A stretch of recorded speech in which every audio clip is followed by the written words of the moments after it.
Hello again, it's TryHard and I'm back at you with some more Diablo 3 Reaper of Souls content. In today's guide, we'll be covering how to gear out your fresh level 70 seasonal character as quickly as possible with a few tips and tricks I've learned along the way on just how to maximize efficiency and minimize the amount of time it takes you to get into the later Torment levels around Torment 4+. Anyways guys, if you have a look in the middle of the screen, there's a link to my Twitter and my Twitch. Definitely check those out. I'm going to be streaming pretty much every weeknight as well as every weekend. Definitely want to have you guys there. If you have any questions about the guide or any other various Diablo 3 questions, feel free to come in and join in the discussion. Anyways, guys, let's get this started. Just before we get started, guys, if you look on the bottom of the screen, there's an interactive menu. Each button will bring you to a different part in the guide. So if you generally don't need to know about what we're talking about or you want to have a specific topic you want to read up on, just click one of the buttons below and it'll bring you right there.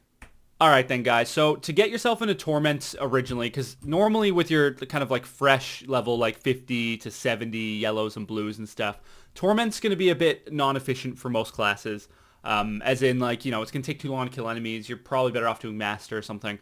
But a good start to get you into Torment 1 is to replace like all of your really kind of shitty low level items. Like, I mean like, you know, your level 58 epics and stuff like that. So definitely get on over to the blacksmith and just learn your kind of just level 70 stuff.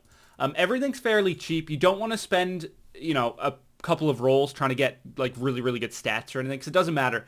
The whole idea of getting these on as soon as possible is just to get that huge stat increase from your low level items. So like, for example, you know, if I craft a new ring, I'd have over 300 intelligence on it, so it's automatically better than the one I have right now. That's just an example. Now you do want to craft one for each slot, replacing whatever you can. On your way up to level 70, I'm sure you were picking everything up and D'ing it. Again, don't spend all of your resources on this because it's not a huge investment. It's just to get you started. One notable item to maybe not craft right away is your bracers, because they do cost 60 arcane dust, and arcane dust isn't necessarily the easiest to get hold of while you're kind of leveling up, and just generally blues drop a bit less than yellows. Is kind of a rule of thumb. So don't possibly craft the bracers, but definitely get a weapon equip and definitely replace all of those low level items. The only time I find you can actually sit there and start re-rolling an item repeatedly is with your weapon and when you get a pattern for something decent that you can use. You can probably spend a good amount of your resources trying to get an ancient item and most likely get one. Normally from what I've seen, every like 7 or 8 crafts gets you an ancient item. Ancient items are like ridiculously good. Ancient weapons especially can be ridiculously good. If it was a piece of armor, I wouldn't suggest spending quite a few resources on it. But the second you get like a good weapon drop, like for example, like we had the offhand drop, that's a terrible version of it, but the stats are so much higher on weapons and offhands and things that it is worth spending a decent amount of resources on it. So the second you get a good plan drop, definitely go cash in a bit until you get a good ancient. Not a good ancient, but a ancient. Generally, any ancient is going to be better than the lower version of it, even if rolled slightly poorly. So like Devastator, if I had the resources, I'd probably farm out like 7 or 8 of those if I could, just because it's such a good upgrade. Yeah. So guys, give it a shot, but don't get disheartened if you don't get one. And maybe don't go too insane. Don't craft like 20 with no ancient. Maybe you want to keep some resources for re-rolling stats. While we're talking about crafting and using resources and things, we'll move on to another topic, which is using your resources effectively. So like I said before, you know, we're limited to resources. We have nothing on the account. We haven't had days and days to farm out yellows, blues, things like that. So spend them wisely. Like I said, don't buy bracers. Cost 60. Not going to be a huge upgrade. You can use that 60 arcane dust somewhere better, like re-rolling an item or crafting, you know, for like a legendary ancient weapon later on. So, you know, if you would have crafted those bracers or 2 pairs of bracers to maybe try to get better stats, then you could have essentially wasted an ancient item by, you know, losing out on those resources. So the same rule applies to reforging as well. Now, when you're reforging, you don't want to be spending an absolutely shitload of resources on a mediocre item to get perfect stats. So like, let's say I reroll 8.5% crit, right? That's a perfect example. We don't want to spend ages and ages and resources trying to get 10% crit right now. It really just is not efficient. It doesn't help us. And in the long run, it's like I said, it's going to hurt us because we could use those resources to transmog, or not transmog. We could use those resources to change the stats on a good item. Like this isn't good, but like we could change life intelligence for higher intelligence or damage for higher damage on something that's going to make more of a difference. So don't waste resources on mediocre items. It's really not worth it. And it really kind of bites you in the ass later on when you're trying to reforge better weapons and things like that. And again, like when you're trying to craft legendary or ancient items, that could be the difference between 6 swords and 4. So like I could craft 6 here, or if I wasted all my stuff on crappy items, then I could have only crafted 4. So yeah, that it makes a difference in kind of speed and efficiency, getting your characters geared out as quickly as possible. Okay guys, so moving on from crafting, we want to actually get into the game and play and get some gear and farm some monsters, etc.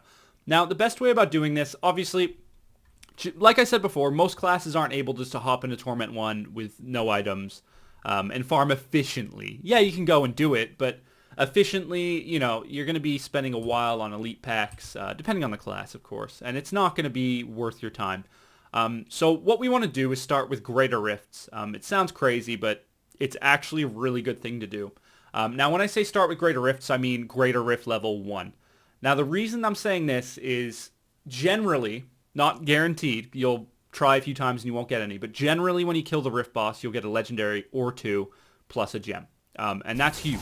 At this point, our objective is to fill each slot with a legendary item. The difference between a yellow and a legendary is huge. Even if it's a bad legendary, it's going to be better than, most yellows. Maybe really good rolled yellows, maybe not, but the majority of the time, yes. So our objective is to get legendaries in our slots. Now, Greater Rifts, leveling up, you probably should have picked up some Rift Keystones. If you haven't, just go do a Rift right now. Or go do some bounties right now on whatever difficulty you want. Normal modes, hard, whatever. It doesn't actually matter. Just get some keystones. Complete your Rift on whatever difficulty is comfortable. Hopefully you get a legendary or 2 off of that. And then go start your trial, your Keystone of Trials. Now with this, what you want to do is actually just start the I can't speak today. Start the Rift, and then just town portal back. Just don't kill any monsters in the trials. Just town portal back and wait for it to complete. You'll get level 1, and that's exactly what we want right now. We want to kill our way through it as quickly as possible, and just get our items. So generally, you'll have a legendary. I think I did it about 10 times, and out of those 10 times, I came out with 11 legendaries. So it kind of speaks for itself. I think 2 of those runs I had none, but then a few of those runs I had multiple. So that's perfect. That's what we want. We just want those couple of legendary items to get us into Torment 1. It only takes, like 4 or 5 legendaries to start farming Torment 1 efficiently. From there, the ball is rolling. We can gear up quickly. We can do Rifts, Greater Rifts, continue doing those. Stay below 7 or 8 to do it efficiently and keep getting legendaries that way, and we'll upgrade our gems as well. Alright guys, so blood shards can be spent very wisely or extremely poorly. In my opinion, I find farming weapons to begin with is very, very inefficient. Reason being is we're going back to the rule where we want to replace each yellow slot with a legendary to get those kind of exponential stat increases. Now, if you're just farming out a weapon relentlessly, trying to get your furnace or whatever, yeah, okay, you might get a furnace after like 5,000 shards, but you could spend 3 times, you could spend a third of those shards on 3 times the amount of loot. So, a weapon costs 75, where a chest armor costs 25. So that means for each weapon you gamble for, you could get 3 chances at a legendary or set chest. So yeah, weapons are the biggest upgrade, but, they cost a lot, and it's not worth it when you're starting off. Keyword starting off. So my normal thing that I do, so my shoulders are yellow, and they're very shitty. So we just roll a few shoulders until we get shoulders. And that's how we're going to spend our shards until we get the shoulders we want, or until a legendary pair of shoulders drops. In that case, we move on to, like chest piece or boots or something like that. We have a legendary in our leg slot, so we're not going to sit there and spend all of our resources trying to get our specific set legs when we have yellows in other slots. So if you spend these wisely, you will gear out extremely fast. This is probably the most fundamental way of gearing out quickly on your character, and it's your key to the end game. I mean, once you're fully legendaried, you aim for your 6 set or whatever your class carrying items are. So like if I was playing Jade Witch Doctor, I would be aiming for my Jade pieces first. So if I didn't have the chest, I'd just be spamming my chest armor repeatedly. It's kind of a given, a pretty obvious one. But when you're gearing out your character originally, you do want to keep in mind you want to replace all of your yellows with legendaries. Absolutely crucial. Unless, you know, like let's say I have all my slots but shoulders as legendary. Then I might start farming out my other pieces because chances are I'll already be farming Torment 1 quite efficiently. But yeah, guys, that's definitely a good tip to get you geared quickly. Don't go for weapons first. It's very tempting. We all want that furnace or, you know, amazing two-hander or whatever, but you're going to burn through those blood shards quickly, and the rewards are generally not as good as they could be. You know, farming out blood shards in Torment 1 takes a while. You don't have 500 to spend every 20 minutes kind of thing, so definitely spend them wisely. Alright guys, so moving on to the last point, last topic. Probably should have been our first, but it's not. We're going with the last, who cares? Our skill set, like what do we pick for our skills? Well, I'm not going to sit here and tell you like what each slot you should put which skill into kind of thing to begin your character. I'm going to do guides for that as we go over the next week or so. So keep an eye out for those. But either way, inbox me or comment section below and I'll give you a few decent ones for each class. Anyways, the point is, don't go on Diablo fans and load up some T6 builds that clears, you know, Greater Rift 45 because it's not relevant to us. You can use that build and it can actually be very, very shitty. Reason being is it's built around a specific set of items. It's not built because it's generally good for everybody. It's built because you have those awesome Marauder pieces or Jade pieces or your Furnace and SOJ. You know, we don't have access to any of these. We're like a naked newborn baby. We have nothing. So we're actually going to build our skills around what we find. Perfect example being Slate Bond.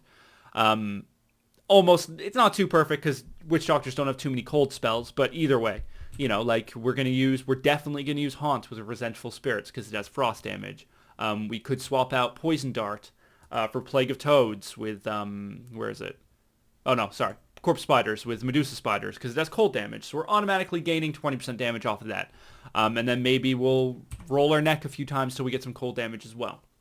So you have to build around, you have to synergize with what you have, what you're given.